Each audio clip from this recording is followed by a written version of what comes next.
चलिए, सबसे पहला फायदा ये जो इंग्लिश बोलना आप सीखेंगे उसका सबसे पहला फायदा ये होगा कि आप जिस भी क्लास में पढ़ रहे हैं, अब जिस भी क्लास में पढ़ रहे हैं, आप 5th में पढ़ रहे हैं, 6th में पढ़ रहे हैं, 7th में पढ़ रहे हैं, 8th में पढ़ रहे हैं, तो सबसे पहले तो आप किसी भी क्लास में पढ़ रहे हैं, किसी भी स्कूल में पढ़ रहे हैं, आपका जो स्कूल है वो इंग्लिश मीडियम है। अब यदि हम इंग्लिश मीडियम स्कूल में पढ़ रहे हैं तो ऑफ कोर्स बड़ी नेचुरल सी बात है कि आपकी सारी की सारी बुक्स इंग्लिश में ही होगी, मैथ आपका इंग्लिश में होगा, साइंस आपका इंग्लिश में होगा, एसएसटी आपका इंग्लिश में होगा, कंप्यूटर आपका इंग्लिश में होगा और इंग्लिश ऑफ कोर्स इंग्लिश में ही होगी, जीके भी आपका इंग्लिश में ही होगा। यदि इंग्लिश ही अच्छी नहीं है, यदि इंग्लिश ही अच्छी नहीं है तो फिर सब्जेक्ट को कैसे समझेंगे आप? सब्जेक्ट को कैसे समझेंगे? और यदि सब्जेक्ट को नहीं समझेंगे तो फिर याद कैसे रहेगा? और यदि याद नहीं रहेगा तो फिर आपका प्रेशर बढ़ नहीं जाएगा। जो स्कूलों में ऑफ कोर्स आपको एग्जाम देने होते और उसे याद करना पड़ता। जब चीजें समझ में आने लगती हैं, जब चीजें समझ में आने लगती हैं, thank you, happy birthday, is it your birthday today? Thank you. Right, जब चीजें समझ में आने लगती हैं तो फिर हम उन्हें याद भी आसानी से रख पाते।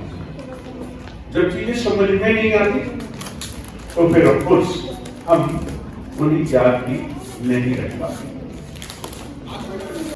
जी, तो सबसे पहला तो स्पोर्ट्स का फायदा ये होगा कि आप जिन भी क्लासेस में पढ़ रहे हैं, आप 5th में हैं, 6th में, 7th में हैं या 8th में, तो आपके अपने स्कूलों में परफॉर्मेंस बढ़ जाएगी, आपके नंबर ज्यादा आने लगेंगे। तो क्या आप मेरा कहना मान लेंगे? Yes sir, no sir? अब सवाल ये भी है कि इसका अगला फायदा क्या होगा? आप जब यहाँ से पढ़ के चले जाओगे 8th में या 8th तक तो यहाँ पढ़ोगे, 8th के बाद आपको कहीं ना कहीं किसी दूसरे स्कूल में एडमिशन लेना पड़ेगा। तो सबसे पहली बात तो आप जिस भी स्कूल में जाओगे उसमें आपकी रेपुटेशन थोड़ी हाई होगी, क्योंकि आप पहले से, क्योंकि किसी और स्कूल में तो ऐसी व्यवस्था नहीं है, आप पहले से अच्छे से इंग्लिश बोल रहे होगे, अच्छे से समझ रहे होगे, अच्छा सा स्कोर लेके जाओगे तो आपकी रेपुटेशन स्कूल में बढ़ जाएगी। Yes sir? दूसरी बात, जब आप किसी भी दूसरे स्कूल से 12th पास करोगे, 12th पास करोगे तो 12th पास करने के बाद आपको कुछ ना कुछ तो जीवन में करना ही पड़ेगा। आप या तो किसी ना किसी, भाई अभी तो नहीं आपने डिसाइड किया है कि आपको जीवन में क्या बनना है, क्या करना है, लेकिन ऑफ कोर्स जब आप इंटरमीडिएट कर रहे होगे तब तक आपके दिमाग में ये ख्याल आने लगेगा कि अब मैं क्या करूं। आसपास में इस तरीके का माहौल बन जाएगा, चाहे वो मम्मी से बने या पापा से बने, आपके टीचर्स ऐसा माहौल बनाए या आप किसी को देख करके ये तय करें कि हाँ मुझे भी अब ये करना है, तो आप किसी ना किसी कंपटीशन की तैयारी करेंगे, किसी ना किसी कंपटीशन की तैयारी करेंगे। और जब आप किसी भी कंपटीशन की तैयारी करते हैं तो वहां पर भी एक सब्जेक्ट होता है इंग्लिश। यदि इंग्लिश आपने अच्छी कर ली तो वहां पर भी आपको सारे सब्जेक्ट्स आसान लगेंगे, सारी बुक्स आसान लगेंगी और आपका परफॉर्मेंस वहां पर भी बढ़ गया। ये हो गया दूसरा फायदा। राइट, तो दो चीजें हो गई, एक स्कूलों में फायदा हो गया, आगे चल के कॉम्पिटिशन में फायदा हो गया। तीसरा बड़ा फायदा, जब आप किसी भी कॉम्पिटिशन को क्वालिफाई कर लोगे उसके बाद आपको कभी ना कभी जॉब करनी होगी। अब जॉब किस तरीके की करोगे? दो तरीके की जॉब्स होती है, एक प्राइवेट होती है और एक गवर्नमेंट होती है। गवर्नमेंट जॉब तो सबको मिलने से नहीं, गवर्नमेंट तो सबको जॉब नहीं दे सकती, तो फिर आपको प्राइवेट में जाना पड़ेगा। प्राइवेट में जाना यानी कॉर्पोरेट, कॉर्पोरेट की ये जो दुनिया है ये सब इंग्लिश में चलती है। आप चाहे सॉफ्टवेयर इंजीनियर बने, चाहे आप बीटेक किसी भी स्ट्रीम में करें, आपको कॉर्पोरेट की जो लैंग्वेज है उसे चेंज आप और हम नहीं कर सकते। कॉर्पोरेट की जो लैंग्वेज है वो इंग्लिश लैंग्वेज है, और यदि आप कभी भी कोई भी इंटरव्यू देना चाहते हो और आपकी स्पोकन इंग्लिश अच्छी नहीं, आपका कम्युनिकेशन अच्छा नहीं, आपका प्रेजेंटेशन अच्छा नहीं, आप मेरी तरह सामने खड़े होकर लोगों से बात नहीं कर सकते, अपनी बात को समझा नहीं सकते, तो फिर जॉब तो मिल जाएगी, जॉब तो सबको मिल जाएगी, लेकिन जॉब में पैसे कम मिलेंगे, कम मिलेंगे। जो ज्यादा टैलेंटेड लोग होंगे, ज्यादा कॉन्फिडेंट लोग होंगे, वो ज्यादा पैसे मिलेंगे।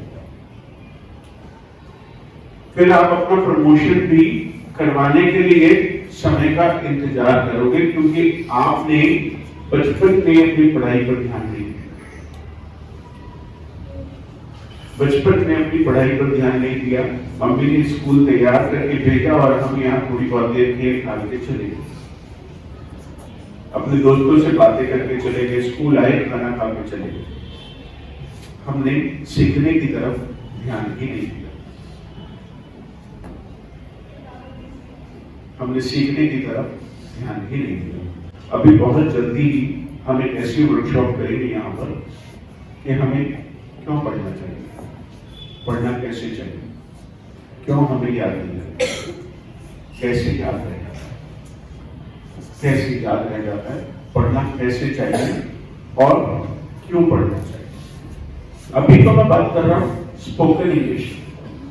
यदि आप इंग्लिश बचपन से सीखना शुरू कर दें, केवल 5 मिनट हर रोज, केवल 5 मिनट हर रोज, क्या 5 मिनट निकाले जा सकते हैं? यस, निकाले जा सकते हैं कि नहीं? राइट। तो फिर आपको YouTube पर जाना है, फटाफट इंग्लिश आपने सब्सक्राइब नहीं किया है तो उसे कर लीजिएगा। यदि आप कुछ भी जो सामने आ गया वीडियो 5 मिनट का देख लिया, अब आप कह रहे हैं कि सर समझ में नहीं आया, तो मारो बोलिए ना, समझ में नहीं आया, धीरे धीरे आने लगेगा। आपका काम है सिर्फ सुनना, जितना समझ में आए आने दो, और यदि नहीं समझ में आया तो उसे जाने दो। जितना समझ में आया उसे आने दो, और जितना समझ में नहीं आया उसे अब आप सोच रहे होंगे कि क्या बता रहे हो सर, क्या बता रहे हो? मैं तो आपको बड़ा प्रैक्टिकल चीज सिखा देता हूं। सबसे पहला प्रैक्टिकल, आप में से सभी लोग मुझे लगता है हिंदी तो बोलते ही होंगे। जब आप पैदा हुए थे तो आपको हिंदी आती? कोई ऐसा व्यक्ति जो बोलता हुआ पैदा हुआ? कोई नहीं हुआ ना? Yes sir, no sir? पैदा होते ही बोलना शुरू कर दिया था आपने? आई मॉम, आई डैड, ऐसा हुआ था क्या? नहीं हुआ, नहीं हुआ था ऐसा। जब आप पैदा हुए तो आपके कान भी एक्टिव नहीं, कान एक्टिव नहीं थे। अभी तो आप बड़े बड़े रो रहे थे, या तो सो रहे थे या तो रो रहे थे, राइट? लेकिन आपके चारों तरफ हिंदी लोग बोल रहे थे, लोग बोल रहे थे। आपको कुछ भी समझ नहीं आ रहा, कुछ भी समझ नहीं आ रहा, लेकिन हिंदी कानों में जाने लगी। मम्मी आपसे रातों रात दिन में बतियाने लगी। मम्मी आपसे अपने रहते थे, ओ मेरा बच्चा, मेरे पापा आने वाले हैं, मम्मा तेरे लिए तो इतना खिलाती है। मम्मी ने आपसे दिन में रात में सुबह शाम बात करी, घर में भी बुआ थी तो वो भी बोल रही थी, चाचा बोल रहे थे, दादी बोल रही थी, बाबा बोल रहे थे, और आपके बड़े भाई बहन भी बोल रहे थे। एक दिन क्या हुआ, आपने वर्ड्स बोलने शुरू कर दिए, क्योंकि आपके कानों में हिंदी भाषा लगातार जा रही है। आप समझ भी नहीं रहे थे, फिर भी हिंदी भाषा जा रही थी और मुंह से शब्द आने लगे। आपने कोई ट्रेनिंग नहीं ली क्या ट्रेनिंग? हिंदी भाषा में शब्द निकलने लगे और शब्दों के बाद धीरे धीरे धीरे धीरे धीरे वो सेंटेंसेस में बदल गए। फिर आप शब्दों को मिला के सेंटेंसेस बना के बोलने लगे। और शुरू में गलतियां हुई, शुरू में जब आपने सेंटेंस बोले होंगे हिंदी के तो उसमें गलतियां हुई होंगी, लेकिन धीरे धीरे धीरे धीरे वो सेंटेंस करेक्ट होने लगी और आज आप बिना रुके हिंदी बोल सकते हैं कि नहीं? यदि अंग्रेजी कानों में जाने लगी तो क्या होगा? मुझे बता दीजिए क्या होगा? यदि इंग्लिश कानों में जाने लगे तो भाई बहन इंग्लिश मुंह से बाहर आने लगेगी कि नहीं? अच्छा, पहले तो एक प्रॉब्लम होती थी कि भाई इंग्लिश कानों में कैसे जाए, पहले तो ये प्रॉब्लम होती थी, अब ये प्रॉब्लम नहीं है। जो मुकेश भैया है ना, कौन मुकेश भैया? मुकेश अंबानी, राइट? मैं तो उन्हें बड़े नहीं कहता, क्योंकि अमीर लोगों से मैं रिश्ता जोड़ लेता हूं, अमीर लोगों से मैं रिश्ता बना लेता हूं, क्योंकि आपके जिन जैसे लोगों से रिश्ते होंगे आप वैसे ही बनेंगे। यदि आपको ये बात समझ में आती है कि इंग्लिश यदि कानों में जाने लगे तो धीरे धीरे इंग्लिश समझ में भी आने लगेगी और जबान से बाहर भी आने लगेगी कि नहीं? तो फिर क्या करना है? इंग्लिश को सुनना शुरू कर दो। अब सवाल ये है कि सुनना कैसे शुरू होगा? यूट्यूब के चैनल पे चले जाओ और अपने यहाँ ना मोबाइल में मम्मी के एक रिमाइंडर सेट कर, कितने बजे सोते हैं आप? 10 बजे? 10 बजे के आसपास आप सो जाते हो, राइट? तो आप 9:30 बजे का अपनी मम्मी के मोबाइल में आज जाते ही अलार्म लगा देना। डेली बात, इंग्लिश लिसनिंग टाइम। क्या अलार्म का नाम क्या होगा? English listening time. क्या लिखेंगे आप? तो वो आपको शुरू में 1 हफ्ते, 10 दिन, 15 दिन आपको मोबाइल याद दिलाएगा रोज जब वो अलार्म बजेगा, क्योंकि आप अपने चीजों में बिजी हो जाएंगे और फिर आपको याद नहीं रहेगा। याद नहीं रहेगा तो गड़बड़ हो जाएगी, फिर तो छूट जाएगा ना। अगर वो राइट, तो वो मोबाइल आपको रिमाइंडर का काम करेगा। अब 9:30 पे अलार्म बजा, आपके पास आधा घंटा है, आप उसमें चाहे 5 मिनट सुनो, 10 मिनट सुनो, या फिर मैं कह रहा हूँ 9:30 पे आप कुछ कर रहे थे, 5 मिनट बाद सुन लेना, उसको फिनिश करके। लेकिन यदि आपने मोबाइल में अलार्म नहीं लगाया तो आप भूल जाओगे। हेलो, आप भूल जाओगे तो छूट जाएगा। शुरू में लगभग 15 दिन आपको ये मोबाइल याद दिलाएगा और फिर आपको अपना दिमाग याद दिला देगा। मैं पिछले कुछ दिनों से टहलने जाता हूँ, मैंने अलार्म लगाया, सुबह 6 बजे का अलार्म लगाया और मैं 6:02 पे घर से बाहर निकल जाता हूँ, अपनी स्पीड में टहलता हूँ। लेकिन जानते हो 6 दिन के बाद या 5 दिन के बाद क्या हुआ? अलार्म बजने से पहले मेरी आंख खुली, क्योंकि हमारी बॉडी का अपना एक क्लॉक होता है, बॉडी क्लॉक। वो हमें अपने आप जितने बजे हम रोज सोते हैं उतने बजे नींद आने लगती है, और जितने बजे हमारी रोज आंख खुलती है उतने बजे के आसपास हमारी आंख अपने आप खुल जाती है। ये बॉडी क्लॉक है। तो कुछ दिनों में आपको आदत पड़ जाएगी। अब मेरी बात आती समझ में? आज घर जाते ही सबसे पहला काम क्या करना है? अलार्म का नाम क्या है? English listening.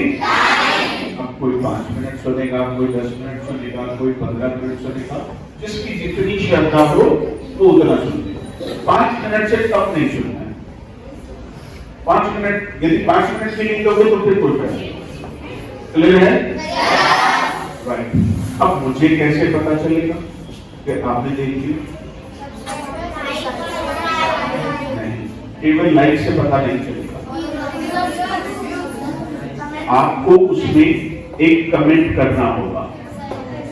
मुझे ये पता चलना चाहिए कि आपने उसे देखा कि नहीं देखा। आप उसमें कुछ भी लिख दें जो आपको it's good, it's wonderful, I understand, अपना नाम लिख दें, कुछ भी लिख दें। आप कोई वीडियो देखने के बाद यदि आपने उसे सीख लिया है तो एक लाइन लिख दें, तो मुझे ये पता चल जाएगा मेरे बच्चे ने उसे देख भी लिया और उसे सुन लिया, सीख भी लिया। एक लाइन जो आपको समझ में आए वो लिख देना, तो मुझे ये पता चल जाएगा कि बच्चे मेरा कहना मान रहे। बात समझ गए? तो इतनी बात क्लियर होगी। अब सवाल है कि ये सब क्यों समझाया? ये सब इसलिए समझाया क्योंकि यदि हमारी वजह क्लियर नहीं है, वजह क्लियर नहीं है कि हम कोई भी काम क्यों कर रहे हैं, तो हम उसे अच्छे से नहीं करेंगे, अच्छे से नहीं करेंगे। मुझे भी ऐसे ही, यदि मुझे ये मालूम नहीं है कि मैं दिल्ली क्यों जाऊं, तो हो सकता है मैं जाऊंगी ना, हो सकता है कि मैं जाऊं ही ना। क्यों? क्योंकि मेरा भाई क्लियर नहीं है, मेरा भाई क्लियर नहीं है। जिस बच्चे का या जिस व्यक्ति का वाई क्लियर नहीं है कि वो स्कूल में क्यों आया है, वो यहां से कुछ लेके भी नहीं जाता। घर पे जाते उसके आंखों के सामने देखा सा हो जाता, कब क्या क्या पढ़ा दिया, मुझे तो कुछ भी याद नहीं आ रहा। क्यों? क्योंकि उसका वाई, यदि वाई आपका क्लियर नहीं है जीवन में, मैं यहां क्यों आया हूं, क्योंकि मेरा वाई क्लियर है कि मुझे इन बच्चों को क्यों सिखाना। यदि मेरा वाई क्लियर नहीं है, मैं आऊंगा थोड़ा इधर बैठ के, इधर खड़ा होकर बच्चों से बात करके टाइम पास करूंगा। मैं यहां क्लास में बैठा हूं, मैं सुनूंगा ही नहीं। यदि मेरा वाई क्लियर नहीं है, कुछ भी नहीं हो सकता। वाई हमेशा क्लियर होना चाहिए, और यदि वाई क्लियर होगा तो फिर आपका हाउ भी। यदि आपको ये मालूम है कि आपको दिल्ली क्यों जाना है, तो आप ये भी पता लगा लोगे कैसे जाना है। बस से जाना है, ट्रेन से जाना है, कार से जाना है, ट्रैक्टर से जाना है, बैलगाड़ी से जाना है, पैदल जाना है, हवाई जहाज से जाना है, पानी की नाव से जाना है। आप खुद ब खुद पता कर लेंगे कि मुझे दिल्ली, मुझे यदि आपके पास यदि स्ट्रॉन्ग कारण है कि मुझे दिल्ली जाना है, तो दुनिया इधर से उधर हो जाए, आप दिल्ली पहुंच